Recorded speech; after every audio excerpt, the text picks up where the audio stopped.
Бүгін біз Кааба жөнүндө кеп кылсак, өзүңөргө белгилүү болгондой, Кааба бул Меккеде жайгашкан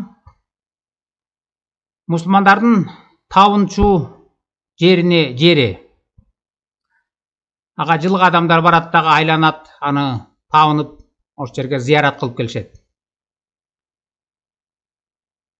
Арабтар исламга чейин эле ар кайсыл таштарга табынып, ошонун ичинде Каабага дагы табынып келишкен.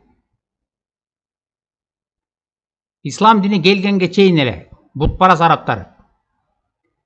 Ал жөнүндө мусулмандардын өздөрүнүн булактары, хадистер бизге мындай деген маалымат берет. Сахих аль-Бухари китебине кирсеңер, 4376 деген номер менен бул хадисти табабыз. Анда мындай дейт: Раньше мы поклонялись камням, и когда мы находили камень лучше, чем первый, мы бросали первый и брали последний. Но если у нас не было камня, мы собирали немного земли, то есть почвы, а затем приносили овцу и подоить эту овцу над ней и совершить вокруг нее таваф. Биз мурда таштарга сыйынчубуз. Эгерде бир ташка сыйынып жүрүп, андан жакшырагын таап алсак, мурдагысын таштап коюп, ошол жаңы таап алган ташка сыйынчубуз. Эгерде таш таппай калсак, анда жерден топурак чогултуп, эчкини алып келип саап, ошондон таш өңдөntүп тоголоктоп, анан ошонун тегеретесинде таваф кылчубуз дейт. Таваф деген азыркы Каабаны айланып жүргөндөй, ошого айланып, ошол нерсени табынуу кылчу экен. Мына муну арабтар, мусулмандар, дүнү арабтар эмес, мусулмандар өздөрү айтып атат. Мына бул могул хадиске кирсеңер, өздөрү жазып атышат мынтип. Биз ошондой таштарга сыйынчубуз дейт. Анан жакшыраак таш таап калсак, мурдакысын таштап салып, жаңы таап алган ташка ошентип табынчубуз дейт.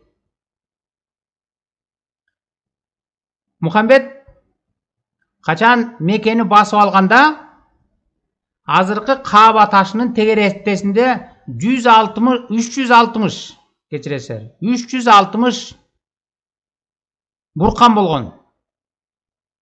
Бутпарастар табынып жүргөн.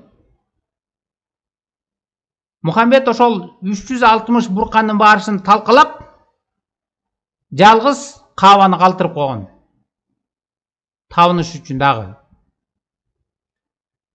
Ал жөнүндө биз бул хадистен окуйбуз.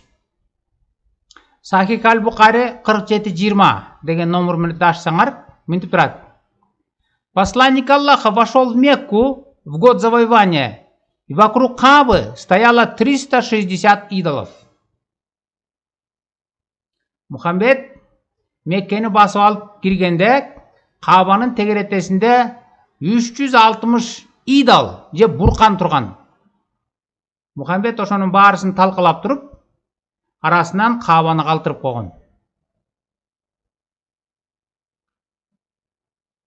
Өткөн видеолордо силерге айтып келаткандай, Кристиан Принц деген араб христиан бар. Ал бүткүл дүйнө жүзүнөн мусулмандарды чакырып, скайп аркылуу, интернет менен. Ошонун ичинде арабтарды дагы чакырып, өздөрүнүн китебин, өздөрүнүн интернетке жайгаштырып койгон сайттарын ачып берип, өздөрүнүн китебине, өздөрүнө окуп берет. Ошондой видеолордун биринде Кристиан Принц Кааба жөнүндө айтып берип атат. Кааба бул мусулмандардын ислам дини келгенге чейинки эле табынып жүргөн буркандарынын бири болгон. Жана аны аялдар дагы, эркектер дагы жылаңач айланып жүрүшчү аны. Деп мусулманга өзүнө окутуп айтып берип атат. Азыр биз ошол видеого көңүл буруп, бир үзүндүсүн көрсөк, толук эмес. Мен англисчеден которуп берейин. YouTube'га кирип могул сөздү жазсаңар, чыгат ушул. Анан өзүңөр толугу менен көрүп алсаңар да болот. Бул англис тилинде. Ал жерде мындай деп атат. We go back to zero. Is it true that the Arab, they used to go around the Kaaba naked and they used to do sexual practice around the black stone, and even women, they touch their vagina? From where you got this information?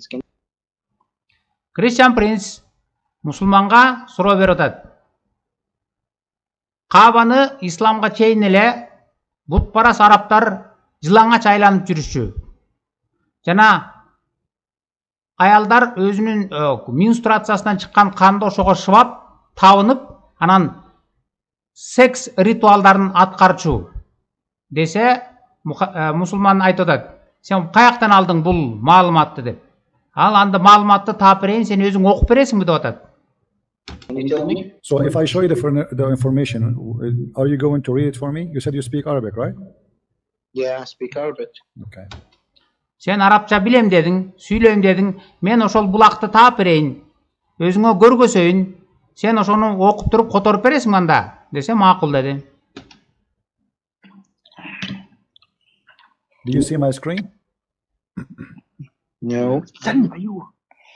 Just 1 minute.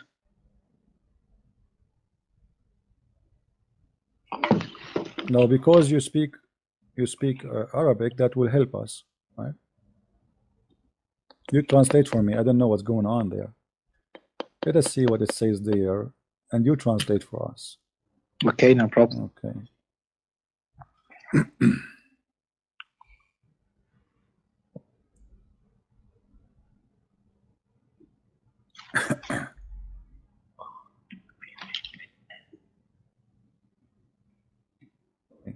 Can you read for me, please, here what it says? Where's, there's a part of there's no other part. Okay, hold on. Let me make it bigger so you can see all the text. Hold on. Christian Prince mo'tib көк менен сызып туруп, анан айтты. Могул жерде мен сызып койгон жерде окуп, анан арабчадан англисчеге которуп бер деди. If you want, you can ask the person who's speaking next to you to help you. No problem. He's more than welcome to speak. No, he's just helping me in the phone to catch the phone actually. Okay. But just 1 minute.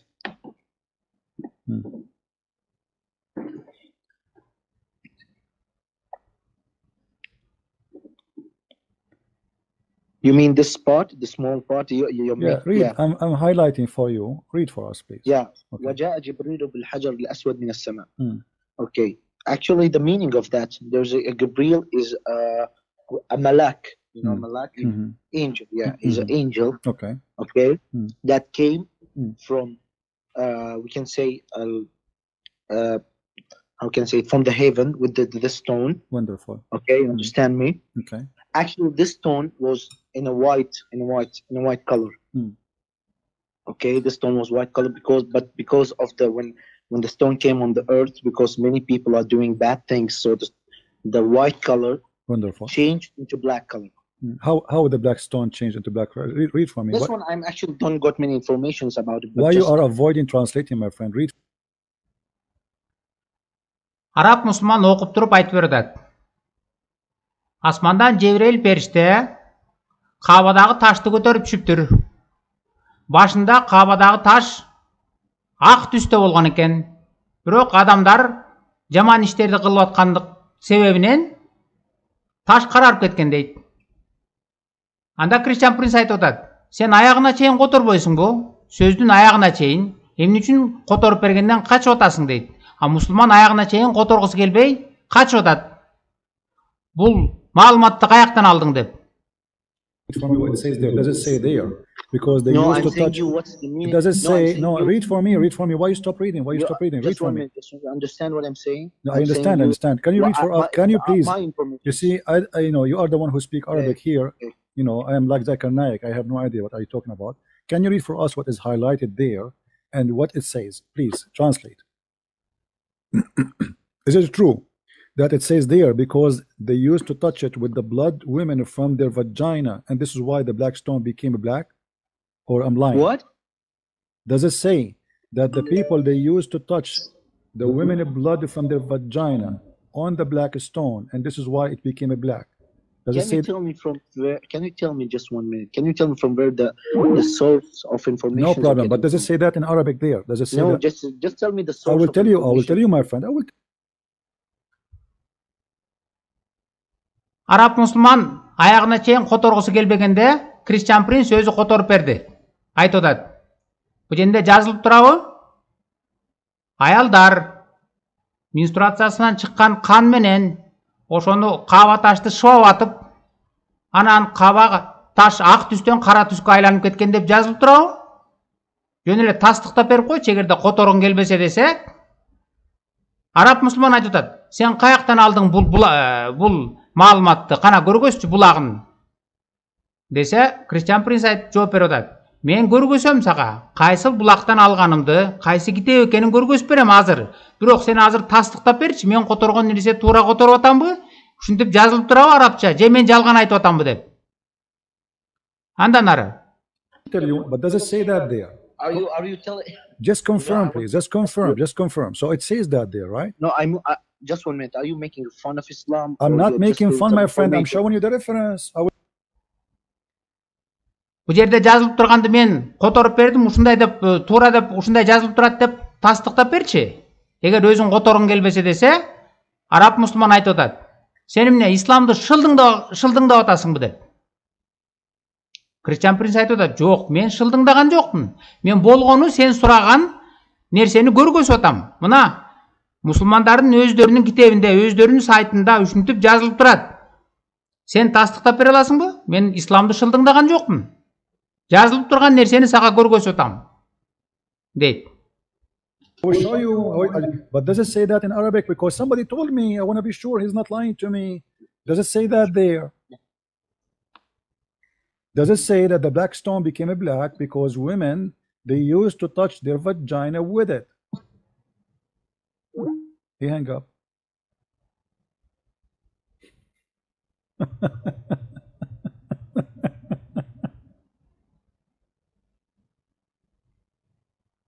He hang up.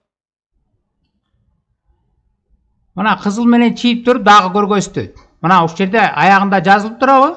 Аялдар каба ташты айланып жүрүп, менструациясынан чыккан канды шыбап атып, ал карарып кеткен, кара түскө айланып кеткен деп турабы? Десе, араб мусулман жооп бергиси келбей, телефонду коюп качып кетти. Жооп бергиси келбей койду, которуп бергиси келбей койду. Өзүнүн китебинен өзү уялып. Андан ары Кристиан Принц улантып атат.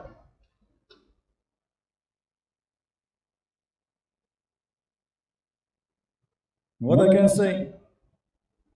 Am I making things up? Absolutely not. This is Islamic website 100%.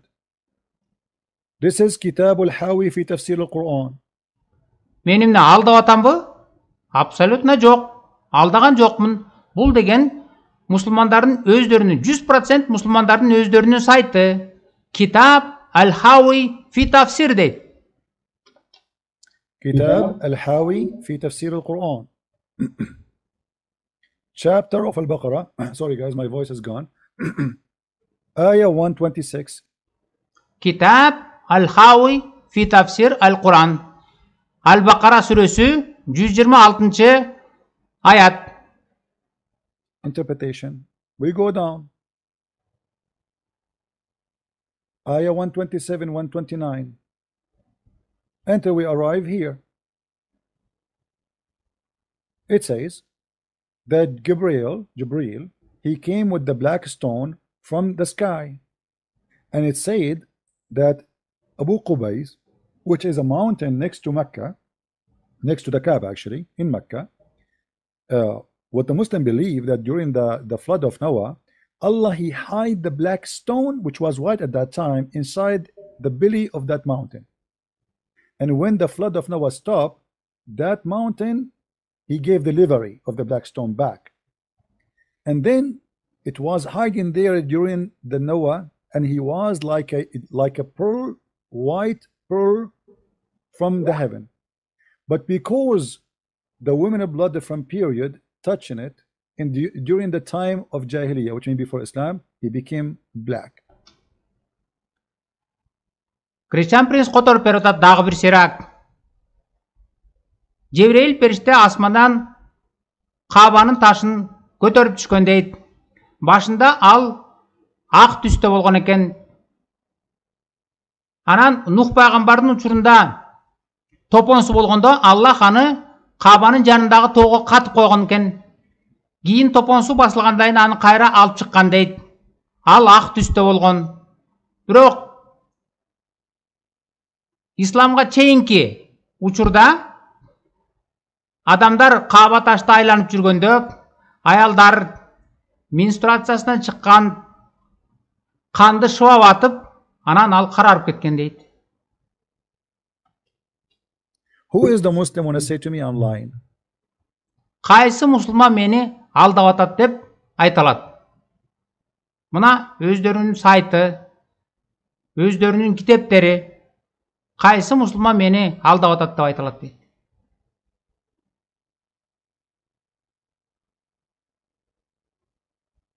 Кээ бириңерде күнөм саноо пайда болушу мүмкүн.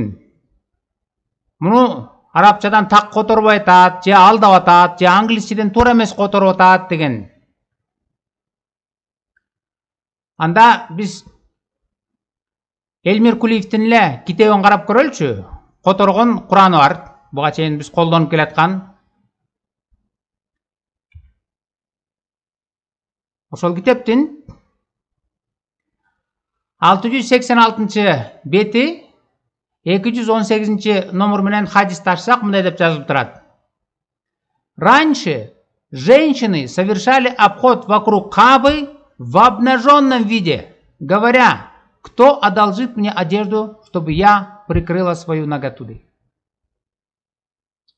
Мурда Кабаны аялдар жылаңач айланып жүрчү дейт. Андан кийинки хадисте 634 бет 66 хадис. Во время невежества все совершали обход вокруг Кабы обнаженными, кроме ахмасийцев. Ислам во времена невежества деп исламга чейинки убакытта айтат. Исламга чейин бардыгы Кабаны жылаңач айланып жүрчү дейт. Кулиевдин которгон Кураны жаныңарда жок болсо, ушуну эле интернетке кирип хадистерден карап көргүлө. Мына Сахих Муслим 30-28 деген номер менен мындай деп жазылып турат. В доисламские дни женщины обходили Кабу обнаженными и говорили: кто даст одежду, чтобы покрыть того, кто обходит Кабу. Аялдар жылаңач Кабаны айланып жүрчү дейт мурда. Азыркыдай айланганда, исламга чейин ал Кабага табынышчу, Кабаны айланышчу, анан жылаңач айланып жүрчү дейт. Башка хадисте аялдар эле эмес, бардыгы дейт. Эркеги дагы, аялы дагы. Сахих аль-Бухари 1665-те. В доисламский период невежества люди совершали таваф Кабы обнаженными. Исламга чейинки убакытта Кабаны адамдар жылаңач айланып жүрчү дейт. Деп жылаңач.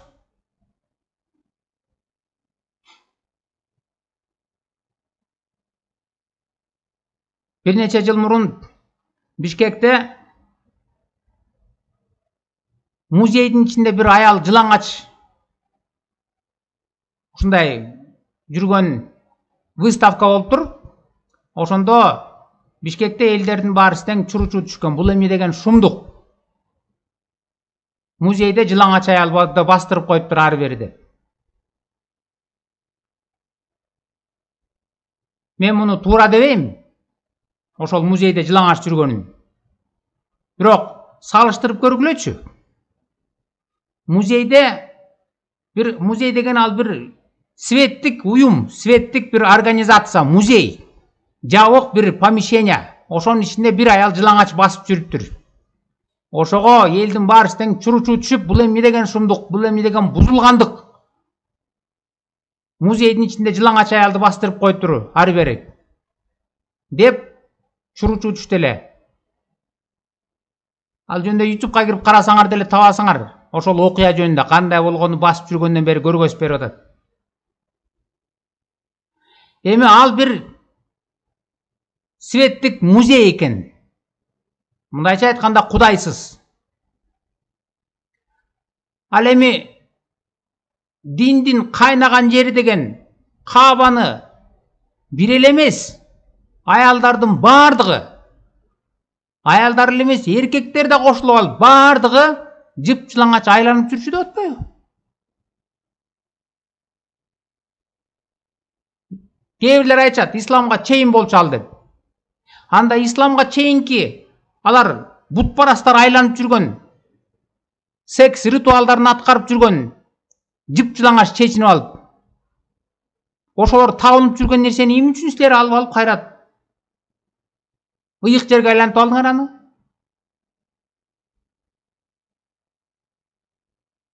Анткени аны Мухаммед ошондой ыйык жерге айлантып койгон. Мухаммед Меккени басып киргенден кийин жогоруда айтылгандай Каабанын тегерегинде 360 буркан бар болчу. Ошонун баарысын Мухаммед талкалап туруп, жалгыз Каабаны калтырып койгон, ушуга табынып айлансын деп. А Каабага исламга чейин эле бутпарас арабтар табынып, айланып тегеренип жүрүшчү. Ошол тегеренгенде дагы бүт бар жылаңаш чечинип алып. Анан Меккени басып киргенде баарысын буркандарды талкалап туруп, ошону калтырып коюп, анан Мухаммед өзү ошол Каабаны өпкөн. Ал жөнүндө бул хадис бар. Сахих аль-Бухари китеби 1603 Аженде мынча жазылып турат. Я видел, как посланник Аллаха прибыл в Мекку. Он сначала поцеловал угол черного камня, выполняя таваф. Мухаммед өзү Меккеге киргенде бардык буркандардын талкалап туруп, анан Меккени өзү айланып, анан өпкөн ошону. Аны азыр дагы кишилер өп атат. Айланып атышат, ошол жака акча топтоп, зыяратка барып алып, ошону айланып жүрүшөт. Аны азыркы адамдар эмес, ошол Мухаммедтин учурунда эле, Мухаммедтин жанында жүргөн эң жакын адамдарынын бири Умар ошол Каабаны көрүп, жиркенип айткан. Муну Аллахтын элчиси өппөсө мен өппөйт элем. Сен бир ташсың. Пайдаң да жок, зыяның да жок дейт. Ал жөнүндө бул хадистен табабыз. Сахих аль-Бухари китеби 1597 Аженде мындай дейт.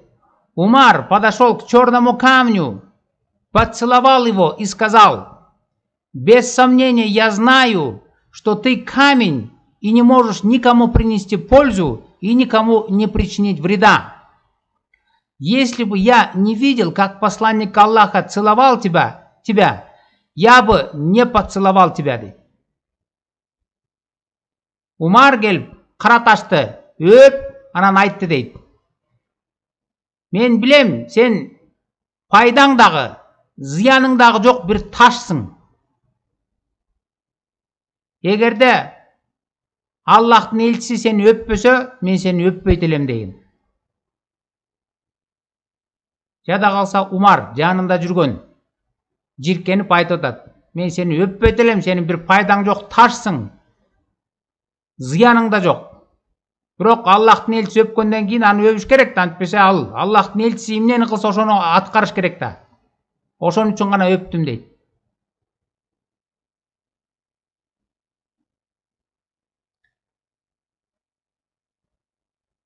Азыркыга чейин адамдар ошол жака барып зыярат кылып атышат, айланып жүрөт. Анткени Мухаммед айтып койгон, ким ушул ташка тийсе, анын күнөөсү өчүрүлөт деген. Ал жөнүндө бул хадисти окуйбуз. Я слышал, как посланник Аллаха сказал, прикосновение к ним стирает грехи. Аллахтың елшісі айтқан дейді.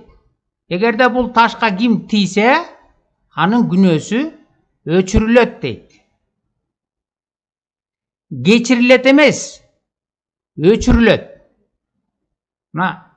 Мисалы, доскага бор менен бир нерсени жазып, анан тряпка менен кайра сүртүп койсо ал өчүп калат да. Ошондой ал өчүрүлөт дейт. Стирает. Кечирет эмес, стирает. Ошону эле англисчесинде окуп көрөлүк мына. Аженде жазылып турат. Touching them erases sins. Ага тийсең күнөөңдү өчүрөт дейт. Кечирет эмес.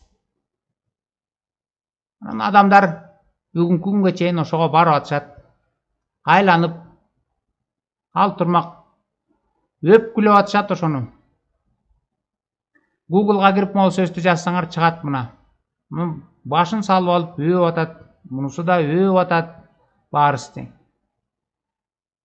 Мунусу дагы булар айланып жүрөт. Исламдын өздөрүнүн булактары хадистер айткандай, ислам келгенге чейин ошол эле кара ташты алар моунун баарысы тең. Элестетип көргүлө. Жып жылаңаш чечинип алып айланып жүрүшчү бардыгы. Анан ак ташы бир кездеги ушинтип кара ташка айланып кетиптир.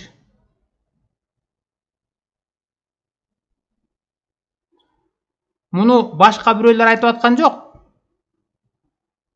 Мусулмандардын өздөрү жазып койгон хадистер, өздөрүнүн булактары, өздөрүнүн китептери мына жазып айтып атат. Анан ушунун баарын окуп туруп, ушуну туура деп, ушуну акылга сыярлык деп айтууга болобу?